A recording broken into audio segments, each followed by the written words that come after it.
Тэгэхээр та нэг зүйл их ойлгох хэрэгтэй. Эрүүл мэндийн даатгалын сан одоо ямар нэгэн байдлаар хүнд нөхцөл байдалд орсон зүйл одоогор байхгүй. Энэ оны эрүүл мэндийн даатгалын сан 320 тэрбумаар нэмэгдэж 2.3 их найдын санхүүжилттэй байгаа. Тэрнээс одоогийн байдлаар 700 орчим тэрбум төгрөгийн санхүүжилтийг олгочихсон. Одоо эрүүл мэндийн даатгалын санд 1.6 орчим их найд төгрөгийг олгох санхүүжилт байгаа. Энийг бид нар ирэх он дуустал бүх саруудад бүх эмнэлгүүдэд тэгш хуваарлтыг хийгээл олгож байгаа. Тэгэхээр энэ хуваарлтыг хийгээд олгож байгаа зүйл чинь ямар нэгэн тусламж үйлчлэгийг тоог хязгаарлалтгүйгээр үзүүлэх хэмжээний мөнгө хүрэхгүй байна.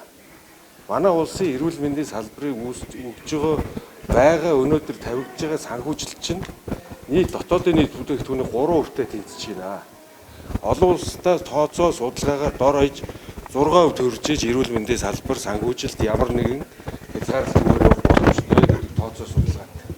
Тийм учраас бид нэр өнгөрсөн оных шиг ийм санхүүжилтийг замбраагүй олгохгүй үүднээс эхнээс нь цэгцтэй санхүүгийн хувьд одоо бид нар их сахлах баттай болж байгаа гэсэн. Тэгэхгүй бол өнгөрсөн жил одоо оны эцэст 10, 11, 12 саруудад эмнэлгүүд санхүүжилт байхгүй, ийм чимлэгийн ажил салин мөнгөө тавьж чадахгүй тийм хэмжээнд хүрж ирсэн. Энэ өнгөрсөн оны эцэст олгох санхүүжилтийг өмнөх сарууд руу татаад хэрэгжилчихсэн. Тэгээ энэ дээр маш олон зохицуултыг хийсэн. Эрүүл мэндийн сайдын багцаас 35 тэрбумын төгрөгийн хямралтыг хийж даатгалын сан руу шилжүүлсэн. Дээрээс нь гадаадын зээл тусламжийг буцалтгүй тусламж болгож энэ 70 тэрбум төгрөгийг бас эрүүл мэндийн даатгалын санд төвлөрүүлсэн. Шаардлагагүй зарим нэг тусламж үйлчилгээнүүдийг одоо зогсоосон. Гэх мэтлэн энэ арга хэмжээг авч ийж бид нэр ёстой жинхэнэ эрүүл мэндийн даатгалын сан маань хоос орчихгүй хүн шиг оныг давсаа. Тэгэхээр бид нар одоо тийм нөхцөл байдал үүсэхгүй тулд сар болгон улсын болон хувийн эмнэлэгт ямар хэмжээний санхүүжилт олгох вэ гэдгээ тодорхой олгоод эмнэлгүүтээ гэрээ хийж байгаа гэсэн. Ер нь зүгээр цөөлсөн юм уу? Чинь ачааллаа дийлэх байгаа учраас хувийн эмнэлгүүдэд хандаад ирж байгаа. Нөгөө талаас улсын эмнэлгийн чанар бүртээ зөвлөлтний чанар нь юу байгаа учраас хүмүүс айл бол хувийн эмнэлгүүдээр илүү их үзүүлж байна л да. Ажлын цагтаа зэрэгцээд хувийн эмнэлгүүд нь хааждаг, амралтын өдөр ажилтгүй одоо хувийн эмнэлгүүд хөдөлгөөн шүү дээ. Тэгэхээр энэ ер нь цагийн зохицуултгүй байрлалчлаа яалтчгүй одоо цаг наргүй завгүй хүмүүсээ бол хувийн эмнэлгээс хос зайлж байгаа. Нөгөө талаас даатгалаад хөдөлмөр эрхэлж байгаа даатгалагчдын нэр хашиг энэ дээр төдөөд байл та хаанаас ч гэсэн үчлэг боломжийн хязгаарлалт гэдэг байна. Тэгэхээр энэ дээр зөвхөн сан маань өөрөө хоосроод байна, банхураад байна. Бид нэр сангаал зөвхөн одоо хөрөнгөжүүлэх гэдэг юм асуудал гэдэг. Санд байгаа мөнгөөл тэгш хөөрлж байгаа. Бид нар хувийн эмнэлгүүдэд санхүүжилт олгохгүй гэв шүү дээ. Хувийн эмнэлгүүдэд нийт 163 тэрбум төгрөгийн санхүүжилтийг энэ он дээр тавьж өгсөн, олгож байгаа. Даатгалын санд байгаа мөнгийг бид нар аль болох тэгш хүртээмжтэй байдлаар л хуваарлж байгаа гэсэн. Ямар нэгэн байдлаар улсын хувийн гэж бид нар аль болох ялахгүйгээр тусламж үйлчлэгийг хүртээмжтэй байлгах тийм л бодлого баримталж байгаа. Хувийн байгуулсан нөгөө эрт илрүүлгийн шинжилгээнүүд хэвээ үргэлжлэж явах юм. Энэ ч гэсэн бас магадгүй цаашдаа юм хаагдах хэрэгсэл. Эрт илрүүлэг дээр тавигдсан санхүүжилт өнгөрсөн онд хэдэн төгрөг тавигдсан тэр хэмжээний санхүүжилт энэ жил тавигдсан. Эрт илрүүлгийн санхүүжилт явдгаар явна. Бид нар энэ жил харин хавдралуу чиглэсэн нарийн ийм урдсан сэргийлтийг эхлүүлж байгаа бас 7 төрлийн улстай тэргүүлж байгаа ийм тусламж үйлчилгээний одоо хавдрын урдсан сэргийлтийг бид нар эхлүүлж байгаа. Урдсан сэргийлэх ажил дээр ямар нэгэн эрсдэл байхгүй. Тусламж үйлчилгээн дээр бид нар одоо байгаа мөнгө хуваарлахаас өөр аргагүй. Энэ жилийн хувьд эрүүл мэндийн даатгалын сан өнгөрсөн оныхоос 16%-аар нэмэгдсэн. Санхүүжилтийг 320 тэрбумаар нэмэгдүүлсэн. Өмнөх онуудад байгаагүй хэмжээнд энэ оны даатгалын санг бид нар зузаатгах чадсан. Гисэн хэдий боловч өнгөрсөн 3 жил ковидын үед ковидд зарцуулсан энэ өр төлбөрийг эмнэлгийн байгууллагуудад хуваарлж өгсөн байхгүй юу? Ямар өр төлбөр? Одоо энэ ковидын үед эрүүл мэндийн даатгалын сангаас илүү зарцуулсан. 700 орчим тэрбум төгрөг илүү зарцуулсан шүү дээ ковидын үед эрүүл мэндийн даатгалын сангаас. Тэр доголдол чинь гарахгүй яваад байна. Тэгээд энэ он дээр 320 тэрбумыг тавиад тэрийг нь эмнэлгүүдэд нь өнгөрсөн 3 жилийн өр төлбөрийг эмнэлгүүдэд хуваарлж өгсөн байхгүй юу? Ингээд энэ хүнд нөхцөл байдлаас энэ жил эрүүл мэндийн даатгалын сан гарах энэ нөхцөл байдал руугаа орчлоо.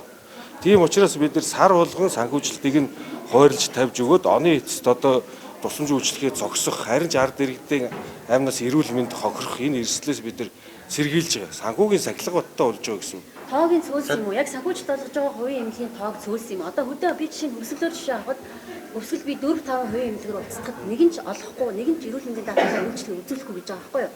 Тэгэхээр ганц юм уу хоёрхан эмнэлэг нэг аймагт хувийн эмнэлэг үйлчлэгээ үзүүлэх гэж байна.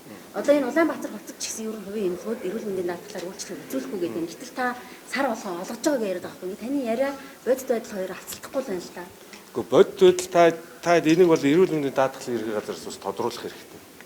Бүх эмнэлгүүдтэй гэрээнүүдээ хийж байгаа. Зарим нэг хувийн эмнэлгүүд одоо энэ жилийнхээ их мөнгөн дүнгээ одоо хүлээн зөвшөөрөхгүй юм уу? Даатгалтайгаа хилцлээ хийж тохирч чадахгүй учраас гэрээ хийж чадахгүй гэх тийм эмнэлгүүд байгаа.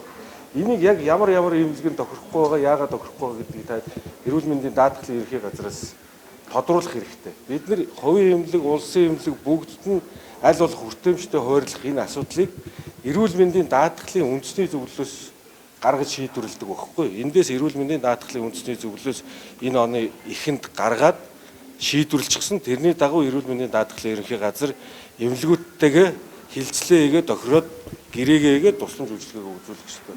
Энэ процесс явж байгаа. Айл эмнэлэгтэй нь яагаад гэрээ ихгүй байгаа юм бэ гэдэг асуудлыг та даатгалын ерөнхий газраас тодруулах юм бол маш сайн тодорхой мэдээлэл авах. Хөгжлийн банкны барьцаанд байгаа энэ 4-р эмнэлгийг нөгөө хавдрын зориулалтаар ашиглах. Одоо ерөнхийдөө нэг лизингийн маягийн юм байсан шүү дээ. Оны төсөвдөр бол тавьсан байсан. Тодорхой хэдэн тэрбумыг бол тавьсан байсан. Энэ ажил ер нь юу болж байна вэ? Хөгжлийн банк шин захиралтай болсон. Урагшлахгүй байна гэдэг асуудлаас яригдчихлээ л да. Энэ дээр та юм ярьж. Ер нь нэг ийм зорилго тавьж байгаа шүү дээ. Энэ жил одоо хамгийн их төвлөрсөн очир дугаар ихтэй, хүнд суртал ихтэй бид нар энэ хавдрын тусламж үйлчлэгийг энэ оны эцэсгэхэд бид нар хүлээгдлийг ерөөсө 7 хоног болгоё гэдэг ийм зорилт тавьсан. Энэ ажлууд маань маш сайн хэрэгжиж байгаа. Энэ аймагуд, дүүргүүдэд одоо хавдрын тусламж үйлчлэгээ үзүүлэхийг нэвтрүүлэх энэ ажлууд маань сайн хийгдэж байна.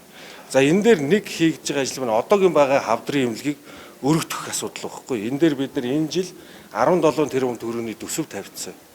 17 тэрбумаар бид нар энэ өргөтгөлийн барилгыг худалдаж авнаа, энэ урдчилгаа төлбөр нь нэ гэдэг төсөв дээр тавьчихсан. Бид нар тендерээ зарласан байна. Одоо тендерт нөгөө энэ хөгжлийн банк хэрвээ тэр одоогийн 4-р эмнэлэгтээ энэ хоёр маань эцэслээд энэ шүүхийн шийдвэрийн асуудлыг дуусгачих юм бол энэ тендерт орж ирэх нь нээлттэй байхгүй. Ингээд энэ тендерт орж ирээд тендер процессороо яваад энэ дээр одоо ялт байгуулах юм бол энэ хавдрын эмнэлгийг өргөтгөл болж ахуулах бүх юм чинь хууль номынхаа дагуу явж байгаа. Тэгэхээр энэ процесс маань явагдаж байгаа, тендер нь зарлагдсан. Одоо тендер нь өмнөх 2 зарлалтын дээр нэгч байгуулга орж ирээгүй. Одоо ингээд 3 дахь зарлаад байж байгаа. Одоо яагаад орж ирээгүй юм бол уг нь бол энэ асуудал чинь яг төсөв батлагдахад хамгийн их яригдсан асуудал шүү дээ. Хөгжлийн банкнаас шалтгаалсан одоо тийм хацаа байна уу? Энэ дээр орж ирэх асуудал чи одоо тэр хөгжлийн банк 4-р эмнэлгийнхний л тэндээс тодруулах юм бол сайн мэдээлэл шүү дээ. Бид нар ямар ч хэлээс хавдрын эмнэлгээ өргөтгөл давах төсөмөг тавигдсан. Энийхээ дагуу худалдаа авалтаа хийя гэдэг энэ тендрээ зарлаад 3 дахь зарлаад явж байна. Хэрвээ тэр энэ хөгжлийн банк 4-р эмнэлэг хоёрын хоорондын асуудал дуусах юм бол би орж ирэх байх гэж ингэж харж байгаа. Ер нь төсөвтэй багтаагаад энэ жилийн төр болон хувийн эмнэлгүүдийг гүйцэтгэлийн санхүүжилт хэдэн хувиар буурч Энэ өнгөрсөн оныхоос нэмэгдсэн нийт санхүүжилт нэмэгдсэн. Тэрийг өнгөрсөн жилүүд байсан эмнэлгүүдэд одоо хойрлох ёстой мөнгийг хойрлсон. Өнгөрсөн жилийн хэмжээний мөнгийг бид нэр төрийн болон хувийн хвшлийн эмнэлгүүд хойрлж байгаа гэсэн үг. Тэгэхээр харин яагаад сайдаа хувийн эмнэлэг үзэхгүй байна? Харин энийг та даатгалын ерхээс аль нь яагаад үзүүлэхгүй байгаа юм. Аль нь биш, ер нь аль ч хувийн эмнэлэг рүү ярьсан үзэхгүй. Энэ даатгалын ерхий газартай гэрээг хийсэн эмнэлгүүд байгаа шүү дээ. Тэд нар нь бол тусламж үйлчлэгээ үзүүлээд явж байгаа. Тэгэхээр энэ дээр зарим нэг хувийн бууралт орж ирж байгаа. Яагаад гэвэл энэ чинь тусламж үйлчлэгээнүүд чинь жил ирэх тусам нэмэгдээд байна. Шаардлагагүй тусламж үйлчлэгээнүүдийг бас үзүүлээд байна. Тэгэхээр бид нар одоо шаардлагагүй тусламж үйлчлэг гэх юм бол одоо манайхны дунд нэг байж шүү дээ. Хавар болж байна. Нэг эмнэлэг төвтэй ядаргаагаа тайлбар тусал тариагаа хийх болохгүй гэдэг. Эн чинь ямар ч шаардлагагүй хөвтөлт гэж ер нь энийг хэлээд байгаа байхгүй. Тэр хавар болохоор эмнэлэг төвдөг тусал тариа хийлэгдэг манах шиг тийм улс ерөөсө хааж байхгүй. Энэ чинь байх ёсгүй зүгээр. Совлын газар ч гэсэн тэрийг хийх ёсгүй. Ямар нэгэн өвчний онш байхгүй шаардлагатай эмчилгээ үйлчлэгээ хэрэгтэй тийм хүндэл тусал тариа эм тариа хэрэглэх ёстой болохоос биш хавар болж ин ядаргаагаа тайлчигээ тусал тариа эм тариа хийлэгдэг тийм одоо эрүүл мэндийн тогтолцоотой улс гэж одоо баг манайхаас өөр алга. Тийм учраас бид нар энийг хязгаарлаж иж нэн шаардлагатай амь насанд нь эрсдэлтэй аюултай дарих зүрхний одоо харуулт шигдэс гэдэг юм уу тийм тусламж үйлчлэгээ бид нар ямар нэгэн хязгаарлалтгүйгээр хүрэх тийм л бодлогыг барьж байгаа мөнгөнийхөө хэмжээгээр л зохицуулт тийм шүү дээ. Тэр чинь бас нэг талаас урьдчилан сэргийлэх байхгүй юу? Үгүй шүү дээ. Тусал тариа хийлгэж урдсан сэргийлдэг тийм урдсан сэргийлдэг гэж хааж байхгүй. Болохоор ачаал нэг л гэсэн үг шүү.